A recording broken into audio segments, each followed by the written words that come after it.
University మంచి భవిష్యత్తు కోసం తెలుగు విద్యార్థులు ఇష్టపడే యూనివర్సిటీ. కాల్ 9059052378 9059052379.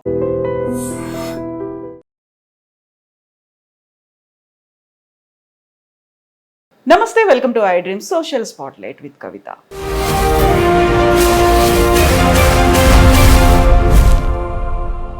ఇప్పుడు కశ్మీర్ ఇష్యూలో అందరూ రెస్పాండ్ అవుతున్నారు, పార్టీలకు అతీతంగా, మతాలకు అతీతంగా అందరూ దేశభక్తి 100% అవ్వాలి కూడా తప్పేం లేదు. అవ్వాలి, అయ్యి తీరాలి కదా మరి. అయితే ఇక్కడ ఏంటంటే 78 సంవత్సరాలు అయిపోయింది. మధ్యలో ఈ డివాల్యుయేషన్ చేసినప్పుడు 2000 రూపీస్ 1000 రూపీస్ 500 రూపాయలు చేసినప్పుడు కూడా ఉగ్రవాదాన్ని తీసేస్తా ఉన్నారు. డిమానిటైజేషన్ చేసినప్పుడు కూడా ఉగ్రవాదం పోతున్నారు. ఇది మరి అంటే మన అవసరానికి మనం ఏదో చెప్తున్నాం తప్ప కశ్మీరీ పండితులను అక్కడి నుంచి తోలేశారు. మనం ఏం చేసాం, తర్వాత ఏం చేసాం, ఎవరేం చేశారు? ఓ సినిమా తీసి మనం డబ్బులు సంపాదించాం తప్ప ఆ పండితులకి ఇవాళకి ఏం చేశారు చెప్పండి? ఎవరన్నా చేయలే. ఈ కాశ్మీర్ని చేశారు. ఇప్పుడు ఇజ్రాయిల్ వస్తే అక్కడికి వెళ్తున్నారు, రష్యా మీద వస్తే ఉక్రెయిన్ మీదకి వెళ్తే చాలా దళాలు వెళ్తున్నాయి ప్రపంచంలో. ఆఫ్ఘనిస్తాన్ మీదకి వస్తే వచ్చారు, ఇరాన్ మీదకి వెళ్ళి చేశారు. మొన్న పాకిస్తాన్లో బిన్ లాడెన్ ఉంటే వెళ్ళి చంపగలిగాం. అంటే టెక్నాలజీ పెరిగింది. మరి ఇవాళ పాకిస్తాన్ పిచ్చేషాలు వేస్తుంటే ఆక్రమిత కాశ్మీర్ని ఎందుకు మనం తీసుకోలేకపోతున్నాం? మనం ఇక్కడ 370 చేసి మొత్తం ప్రభుత్వం అంతా మన కంట్రోల్లోనే ఉంది. ఎన్నికలు నిర్వహించాం, మనం మనమే చేసుకోవచ్చు, అన్ని తీసేసుకోవచ్చు కదా. ఒక్క గంటలో పాకిస్తాన్ని మనం కంట్రోల్ చేస్తాం. రోజు టీవీలో చూస్తూ మన వాళ్ళు చెప్తున్నారు, స్టేట్మెంట్లు ఇస్తున్నారు. తీసుకొచ్చేయండి, ఎందుకు మళ్ళీ రోజు తీసుకొచ్చేయండి. దేశంలో ఉన్నవాళ్ళు హిందూ అయినా ముస్లిం అయినా దేశద్రోహి అనుకున్న వాళ్ళని కాల్చేయండి, నష్టమేం లేదు. కొంపేమన్నది 140 కోట్లు. ఇటువంటి వాళ్ళు హార్డ్లీ ఎంతమంది ఉంటారు? ఓ 10 లక్షల మంది ఉంటారా? అంతకంటే ఎక్కువ ఉంటారు. అది కూడా నాకు డౌట్. అన్ని లక్షల మంది ఉంటారు నేను నమ్మను. 1 లక్ష మంది ఉంటారు. 1 లక్ష మంది దేశానికి హాని చేస్తూ ఉంటే వాడు హిందూ అయినా ముస్లిం అయినా క్రిస్టియన్ అయినా ఇంకోళ్ళైనా సిక్కు అయినా ఇంకోళ్ళైనా ఎవరైనా కానీ ఉంటే వాళ్ళని ఎరాడికేట్ చేయటం కష్టమా? నిజంగా మీరు లొకేట్ చేయలేరా? ఇవాళ మనం ప్రధానమంత్రి గారు కూడా వచ్చేసి ఏమంటే మీకు అందరినీ ఫోన్లో మోసం చేసి మీ ఆస్తులు తీసుకుంటారని చెప్తున్నారు. ప్రధానమంత్రి అంత చేతకానితనంగా మీరు జాగ్రత్తగా ఉండండి, నేను చేయలేని మీరు చేయండి అంటే మనం ఇంకా దేశాన్ని ఏం పాలిస్తున్నట్టు లెక్క. అంటే ఐఎమ్ నాట్ క్రిటిసైజింగ్ ఇట్. దీంట్లో మన అంత ఆసక్తులుగా ఉన్నామా అనేది నా పాయింట్. ఇవాళ పాకిస్తాన్ వాడు వచ్చి మన మీద అంత ధైర్యంగా పబ్లిక్ అందరూ ఉన్న చోట కాశ్మీర్లో వాడు అంతమందిని చంపేస్తున్నారు. 4 వచ్చి మన పోలీస్ డ్రెస్లు వేసుకుని వచ్చి చంపేస్తున్నారంటే మనం ఎక్కడికి వెళ్తున్నాం? ఇప్పుడు ఒక పోస్ట్ చూశాను నేను. మన ఇందాక చెప్పాను 20,000 మంది 30,000 మంది మన నాయకులకు ఉంటే మరి 4,000 మంది అమాయకులు అక్కడ ఉంటే వాళ్ళకి సెక్యూరిటీ ఎందుకు పెట్టలేకపోయారు? వీళ్ళు పెట్టాలి కదా. కాశ్మీర్ చాలా సెన్సిటివ్ ఏరియా అని తెలుసు కదా మీకు. తెలిసినప్పుడు ప్రతి టూరిస్ట్ స్పాట్లోనూ సెక్యూరిటీ పెట్టుకోవాలిగా. నేను బయటికి వెళ్తే నాకు మాత్రం 10 మంది జెడ్ సెక్యూరిటీని పెట్టుకుంటున్నామే. నన్ను చంపుతారు, నేను ఒక్కడిని చచ్చిపోతే దేశం ఏమైనా నాశనం అయిపోతుందా? దేశానికి గాంధీ గారు పోయారు, నెహ్రూ గారు పోయారు, రాజీవ్ గాంధీ, ఇందిరాగాంధీ, ఇట్లా ఎంతో వాజ్పేయి గారు, ఎంతమంది పోయారు. ఆ దేశం ఆగిందా? లాల్ బహదూర్ శాస్త్రి గారు, ఎంతోమంది పోయారు. దేశం ఆగిందా? ముందుకు వెళ్తానే ఉందిగా. సో వాళ్ళు లేకపోతే దేశం నడవదు అని అనుకోవటం తప్పు. ఎక్కడికి వెళ్తుంది? ఎక్కడ స్వతంత్రం వచ్చింది? నక్సలైట్లు స్వతంత్రం రాలేదంటున్నారు, వీళ్ళు స్వతంత్రం రాలేదు. 70-60 ఏళ్ళు కాంగ్రెస్ వాళ్ళు మనకు స్వతంత్రం తేగలేదు అంటున్నారు. మరి తెస్తే నువ్వు తెచ్చావు. అట్లీస్ట్ కాంగ్రెస్ వాడు సెక్యూరిటీ లేకుండా తిరిగాడు ధైర్యంగా. ఇవాళ నువ్వు సెక్యూరిటీ లేకుండా తిరగట్లేదే. అంటే మనం సమాజం మారిందా, మనం మారామా? ఇప్పుడు బ్రహ్మాండమైన డెవలప్మెంట్ దేశంలో లేదంటే రోడ్లు వేసారు, బ్రహ్మాండమైన రోడ్లు వేసారు. అసలు ఎక్కడి నుంచి ఎక్కడికి వెళ్ళాలన్నా ఈజీగా వెళ్ళిపోతున్నాం. ఒకనొకప్పుడు ఢిల్లీ వెళ్ళాలంటే కొన్ని 100 రోజులు అయ్యేటట్టు ఉండేది. ప్రపంచం అమెరికా వెళ్ళటం ఈజీగా వెళ్ళేవాళ్ళం ఢిల్లీ వెళ్ళటం కంటే. ఇవాళ ఫాస్ట్గా వెళ్ళిపోతున్నాం. వాళ్ళు ఏ ఊరు వెళ్ళాలన్నా ఫాస్ట్గా వెళ్ళిపోతున్నాం. బ్రహ్మాండమైన రోడ్లకి డెవలప్మెంట్ అయింది, చాలా ఉద్యోగాలు వచ్చినాయి. సో డెవలప్మెంట్ ఎట్లా ఉందో దాంతోపాటు అభద్రతాభావం కూడా పెరిగింది, హేట్రెడ్ పెరిగింది, కులతత్వం పెరిగింది, మతతత్వం పెరిగింది. ఈ పెరగకుండా ఉండుంటే వాళ్ళ సమాజం ఎంతో బాగుండేది. ఇప్పుడు కశ్మీర్ ఇష్యూ చూస్తే అక్కడ తీవ్రవాదులు రావడానికి అంత సెక్యూరిటీ ఉన్నప్పటికీ వాడికి ఎక్కడ ల్యాప్సెస్ ఉన్నాయని తెలుసుకొని చేయడానికి హెల్ప్ చేసింది అక్కడ ఉన్నటువంటి కొంతమంది స్థానికులే, వాళ్ళ వల్లే ఇలా అయింది అనేది. అయ్యో డెఫినెట్గా స్థానికులు లేకుండా ఎప్పుడు ఏది జరగదమ్మా. 100%. ఇప్పుడు ఇందాక మీరు చెప్పినట్టు దాంట్లో కూడా మన ఊరి నక్సలైట్లు చేస్తున్న దగ్గర కూడా స్థానికులు, కర్రిగూడలో కూడా స్థానికులే కదా, స్థానికులు సపోర్ట్ లేకుండా వాళ్ళు ఉంటారు కదా. ఎప్పుడు స్థానికులు లేకుండా ఏమీ జరగదు. ఇప్పుడు ఇక్కడ మనకి హైదరాబాద్లో దాడులు జరిగినాయి, స్థానికులు చేశారు. సో మనకి ఎందుకు ఎరాడికేట్ చేయలేకపోతున్నాం, ఎందుకు చేయలేకపోతున్నాం? సడన్గా ఎవడో పార్లమెంట్ మీద బాంబు వేస్తాడు, ఒకడు వచ్చి ఇంకోటి మీద బాంబు వేస్తాడు, ఒకడు వచ్చి ఇందిరాగాంధీని కాల్చేస్తాడు, ఇంకోటి రాజీవ్ గాంధీని కాల్చేస్తాడు. ఈజీగా జరుగుతున్నాయి ఈ దేశంలో. ఎందుకు మనం ఆపలేకపోతున్నాం? మనం ఏదో ఒకటి చెప్పేసి చెప్తున్నాం, కానీ జరుగుతున్నాయి, రోజు రోజుకి జరుగుతూ ఉన్నాయి. మనం ఇన్ని జరుగుతా అంటే కాశ్మీర్లో ఎంత ధైర్యం వాళ్ళకి లోపలికి వచ్చి చేస్తాం అంతమందిని సివిలియన్స్ చంపడానికి. మరి వాళ్ళు ఆలోచించకుండా చేస్తే మనం ఎందుకు ఆలోచిస్తున్నాం ఇవాళ పాకిస్తాన్ మీద యుద్ధం చేయకుండా ఉండటానికి? ఇప్పుడు టీవీలో చెప్పి సైనికులు రెడీ అయ్యారు, నువ్వు ఎవరికి చెప్తున్నావు?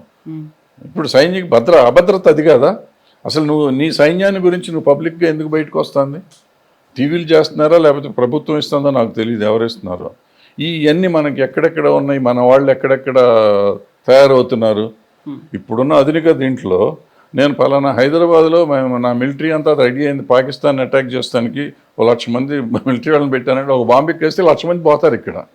నువ్వు అది టీవీలో చూపిస్తా అంటే నువ్వేంటి నీ చేయిస్తున్న భద్రత ఏంటి? ఇంకా నువ్వు మన మంత్రులు ఎవరైనా బయటకు వెళ్తా అంటే వాళ్ళ టూర్ ప్రోగ్రామ్ నువ్వు చెప్పకూడదు అంటే సెక్యూరిటీ అంటున్నావు, సీక్రెట్గా ఉంటున్నావు.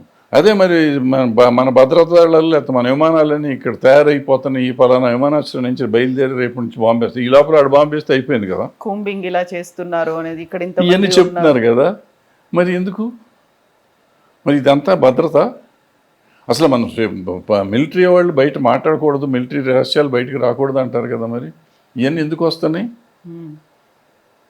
ఎవరు చేస్తున్నారు ఇదంతా? ఏది కరెక్ట్ ఏది తప్పు నాకు తెలియదు. నాకు అనిపించింది ఏదో వాగేస్తున్నా. ఇప్పుడు ఇవన్నీ నన్ను దేశద్రోహి అంటారో నాకు తెలియదు, కానీ నాకేం అర్థం కావట్లేదు. నాకైతే అర్థం కావట్లేదు ఎందుకు జరుగుతుంది ఈ దేశంలో ఇట్లా జరుగుతుంది.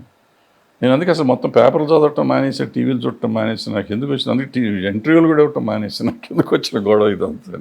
ఇప్పుడు సైన్యానికి పూర్తి స్వేచ్ఛ ఇచ్చాము, సైన్యం can take any decision any time అనేటువంటి ఒక నిర్ణయం అనేది క్యాబినెట్ కూడా తీసుకుంది. ఇప్పుడు సైన్యం ఏ స్టెప్ వేస్తుంది? చాలా వరకు అయితే మీరు చెప్పినట్టుగా ఇప్పుడు మీడియాలో కూర్చోనో లేకుంటే సోషల్ మీడియాలో మాట్లాడుతున్న వాళ్ళు సర్జికల్ స్ట్రైక్ చేసేయాలి, లేకపోతే యుద్ధానికి మేము కూడా సిద్ధం, రిటైర్డ్ ఆర్మీ మేజర్లు కూడా వాళ్ళు కూడా వచ్చి మాట్లాడుతున్నటువంటి పరిస్థితి.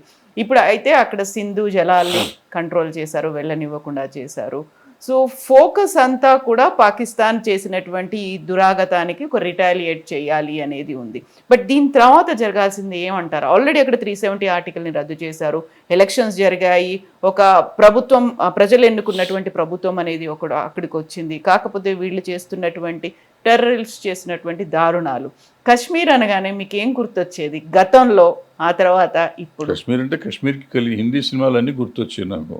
అన్ని హిందీ సినిమాల్లోనే అక్కడే పాటలు ఉండే, షమీ కపూర్ గారి పాటలు, దేవానంద్ గారి పాటలు అక్కడే చూస్తూ ఉంటారు.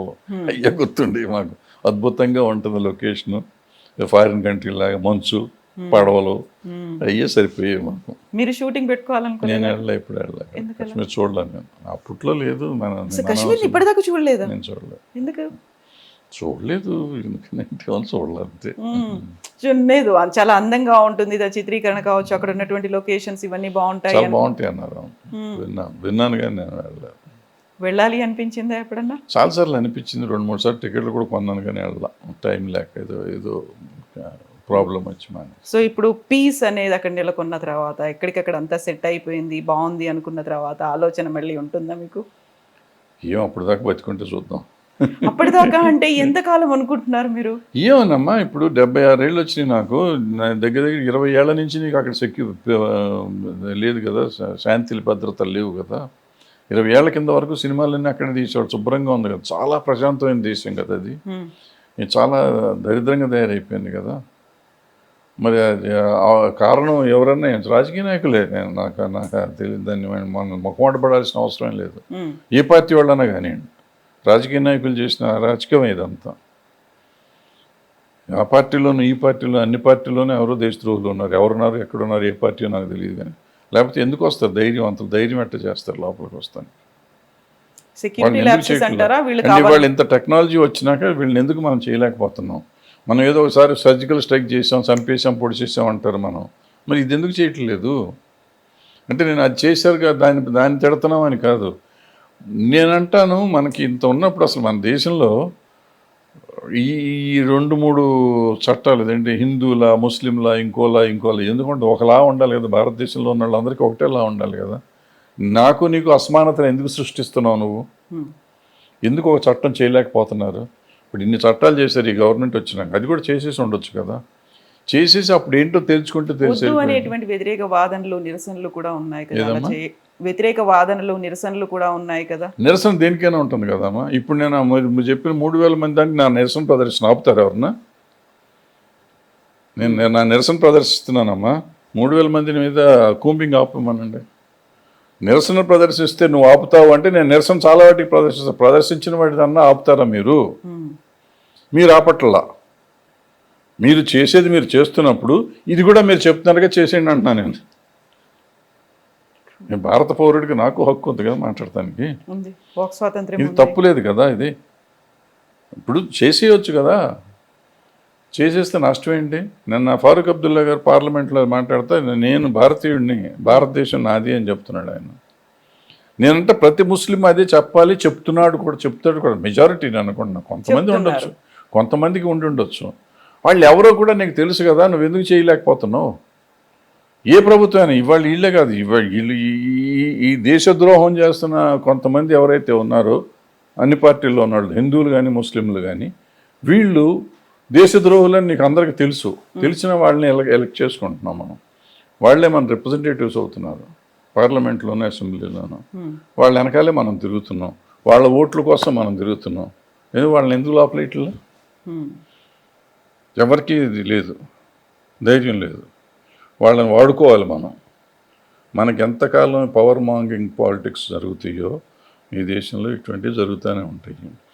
సో మనకి యాక్చువల్గా చెప్పాలంటే సామాన్యుడికి పెద్దగా తేడా ఏమి రాదు. ఏది ఎట్లా కాశ్మీర్ ఏమైనా తేడా రాదు, హైదరాబాద్ ఏమైనా తేడా రాదు. ఆ రోజు కొంచెం బాధపడతాం, అయ్యో పాపం పక్కనోడికి ఇట్లా జరిగిందని. మర్నాడు మనకు ఉండే తలకాయ నొప్పులు మనకు ఉన్నాయి. ఇంకొన్ని గురించి ఆలోచించే టైం కూడా మనకు లేదు, ఎవరికీ లేదు. వాడు అంత దారుణమైన పరిస్థితిలో మనం ఉన్నాం. ఇవాళ మనం షైనింగ్ అనుకుంటున్నాం. 2 లక్షలు వచ్చేవాడికి కూడా వాడు పక్కింటి గురించి ఆలోచించాడు, ఇంటి పెళ్ళాం పిల్లల గురించి ఆలోచిస్తానికి కూడా వాడికి టైం లేదు. నెలకు 2 లక్షలు వస్తే ₹1 కోటి వచ్చేవాడు కూడా ఆలోచించుకునే పరిస్థితులు లేడు. అంటే ఆ పరిస్థితికి మనం వెళ్ళిపోయాం. ఇంతకుముందు రూపాయి వచ్చేవాడు కూడా ఆలోచించుకునేవాడు మొత్తం మనం ఏంటి, మన పిల్లలు ఏంటి అని. ఇవాళ ఎన్ని కోటి వచ్చినా కానీ వాడు ఆలోచిస్తానికి అవకాశం లేకుండా. సో ఇలా మార్పు జరిగిపోయింది. మార్పుల్లో ఇది ఒక మార్పు అంతే. Thank you so much Bharadwaj గారు. Best wishes to you. Thank you.